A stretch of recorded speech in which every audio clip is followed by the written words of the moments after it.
So మనం చెప్పుకుంటున్నట్టుగా different conversations different సిచ్యువేషన్స్లో ఎలా ఉంటాయి అనేది చూస్తున్నాము.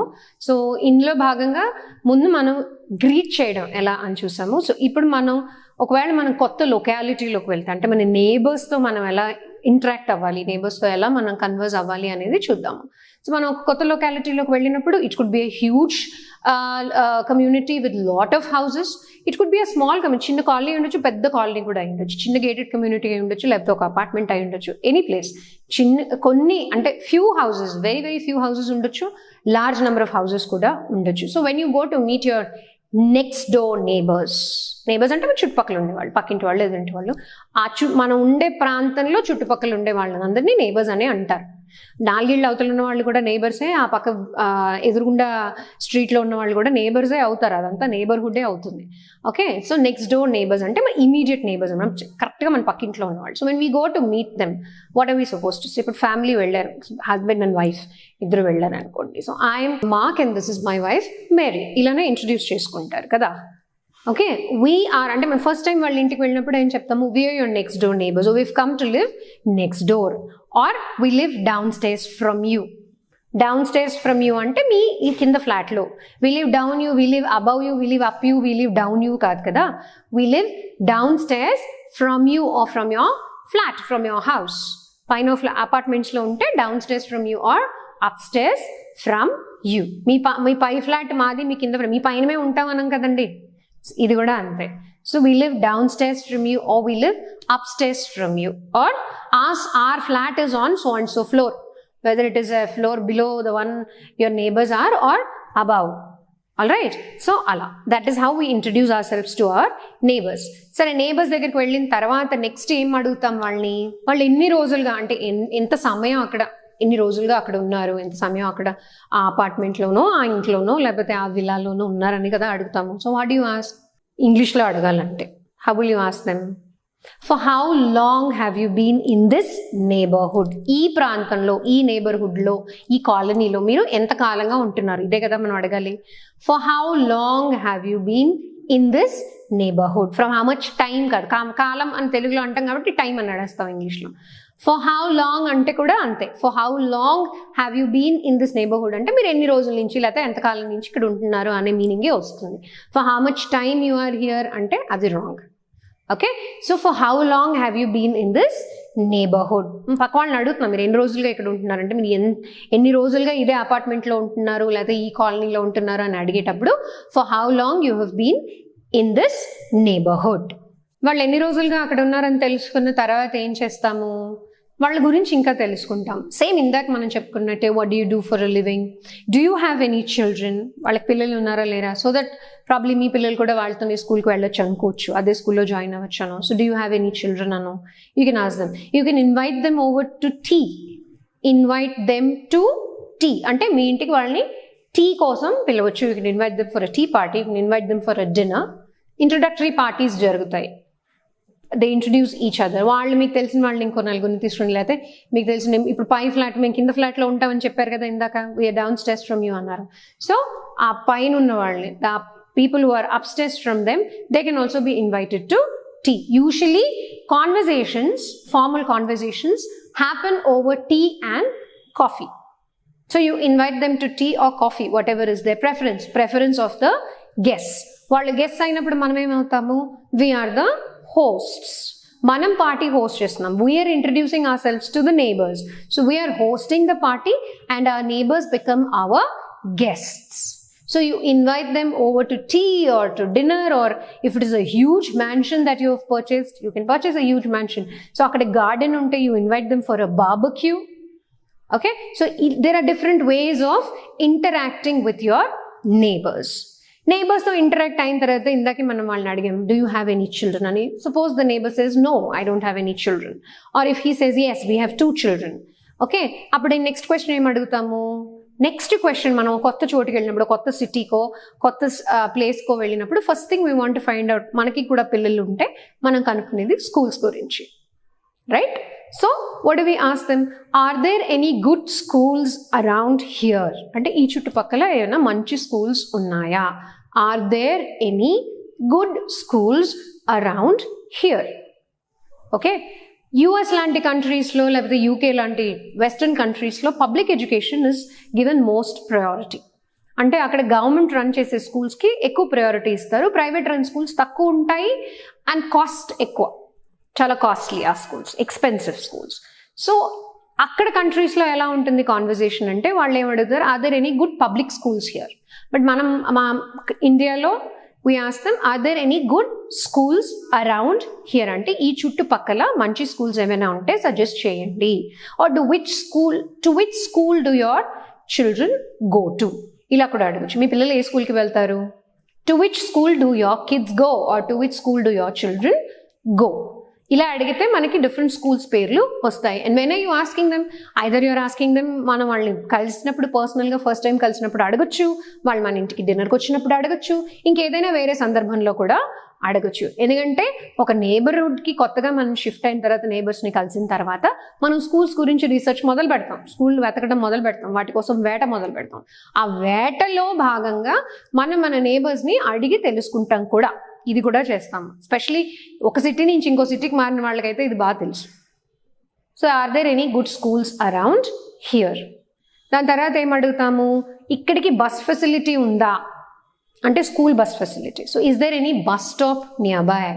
Is there any bus stop nearby? ఇప్పుడంటే అన్ని చోట్ల మెట్రోలు ఉన్నాయి. యూజువలీ మనం పిల్లల్ని కూడా స్కూల్ బస్లో కానీ మన కార్లో కానీ దింపుతాము, పబ్లిక్ ట్రాన్స్పోర్ట్లో ఎక్కువగా పంపించరు చాలామంది parents. So is there any bus stop here అంటే ఆ పర్టికులర్ XYZ స్కూల్కి మేము పిల్లల్ని పంపిస్తున్నామని వాళ్ళు రిప్లై ఇచ్చినప్పుడు ఎక్కడి దాకా తీసుకెళ్ళాలి మనము?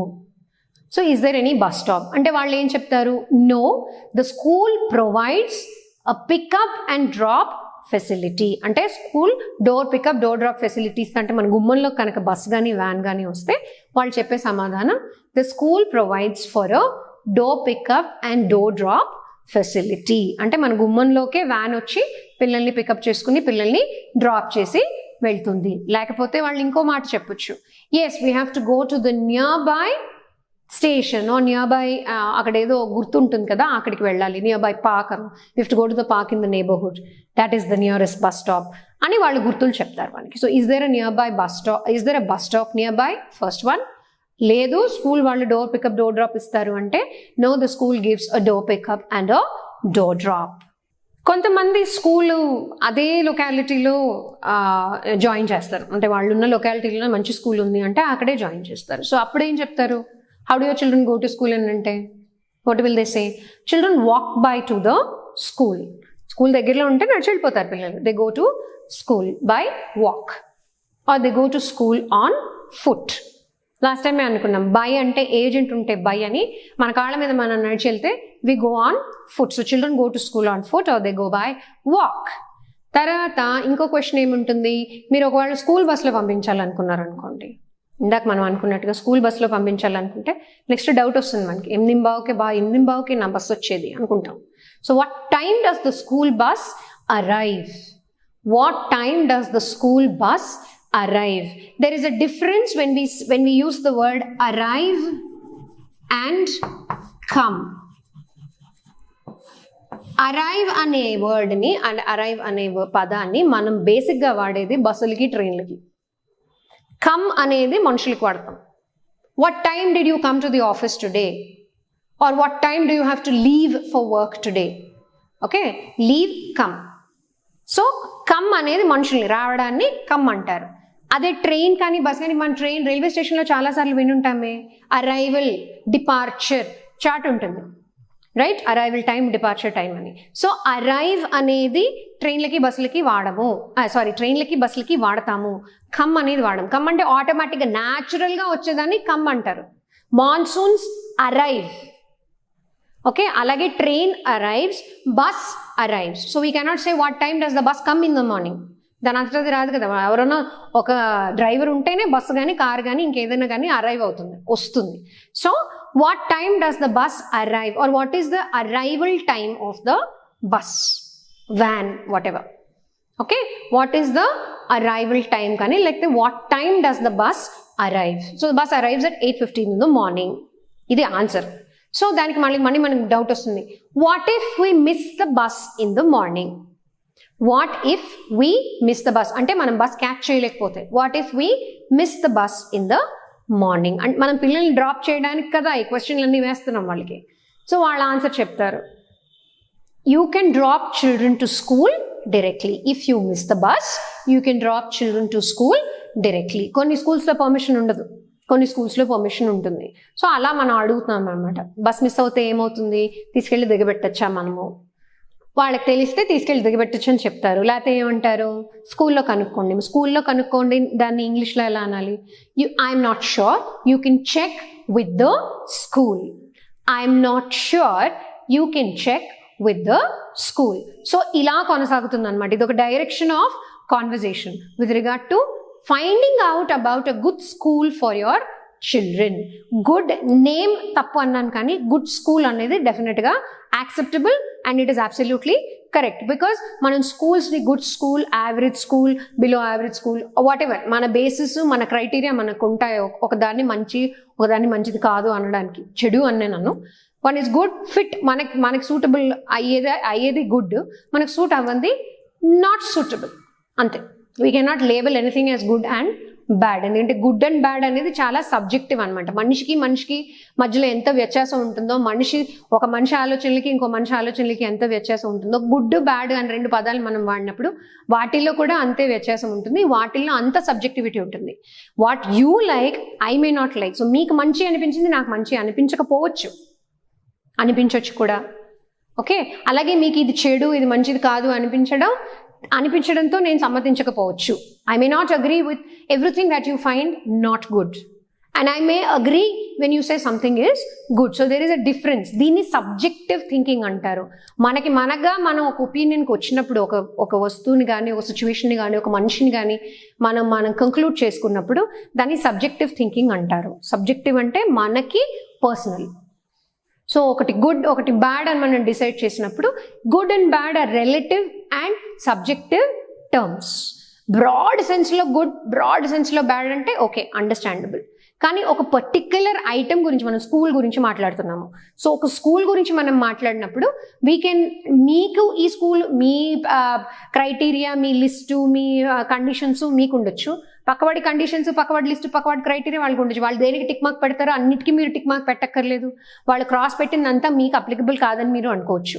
సో అలాగని what is a good school, what is a bad school, that's okay, that's allowed. But good name and bad name definitely not allowed in spoken English.